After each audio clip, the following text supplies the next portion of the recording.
hurt you. Why would I?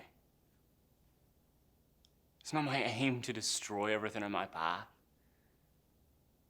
To leave bloody carnage in my wake like some black-hearted devil.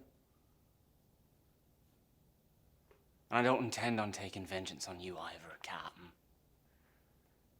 You're but a cog in the wheel of the tyranny and oppression that drove us to take the reins of our lives and become the masters of our fates. Really, I suppose I should be thanking you. We live in a fallen world. And our kings and officials and captains in our navies are far more wicked than we. Surely you're not blind to this.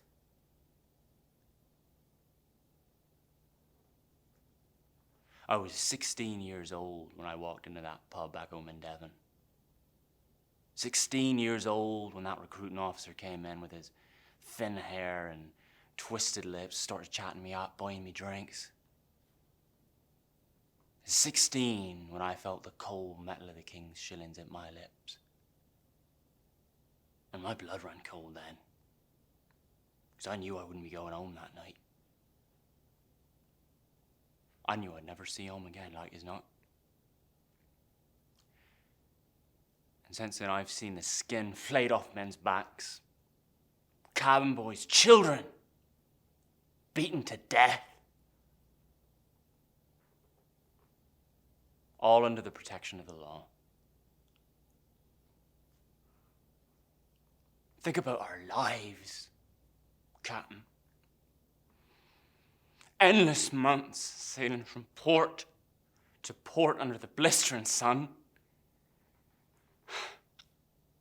Far from the sight of women or good food or any of the pleasures of the shore. All for barely the coin to buy enough mould in our tack and watered down rum to stay alive. And now we learn that we'll be indebted to the Spaniards for all the days of our lives? No. No longer will we leave our fates in the hands of other men who treat us as pawns in a game for which we have no part in the winnings.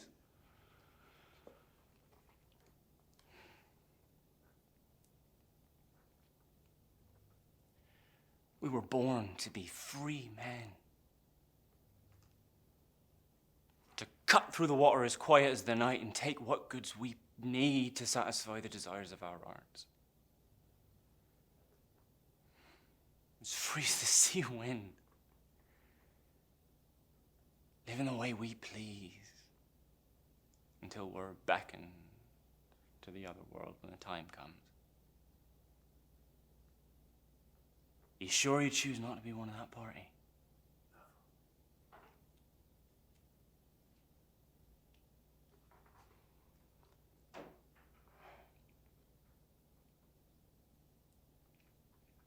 You may do as you please. But mark my words. One day, years from now, when you're lying in your bed, breathing your final labored breaths, you'll think back over the miserable life you've had at the hands of this wretched society. And then you'll think about us. Tossing free on the open waves with more gold in our hold than we could spend in 20 lifetimes. And you'll clasp your hands together and pray, please, God, let me go back into it over again like those men did. For they did more than just survive. Henry Avery truly lived.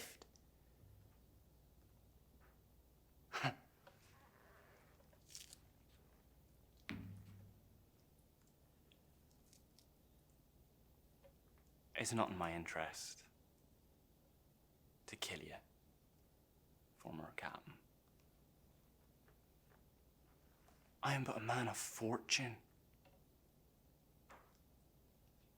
and I must seek my fortune.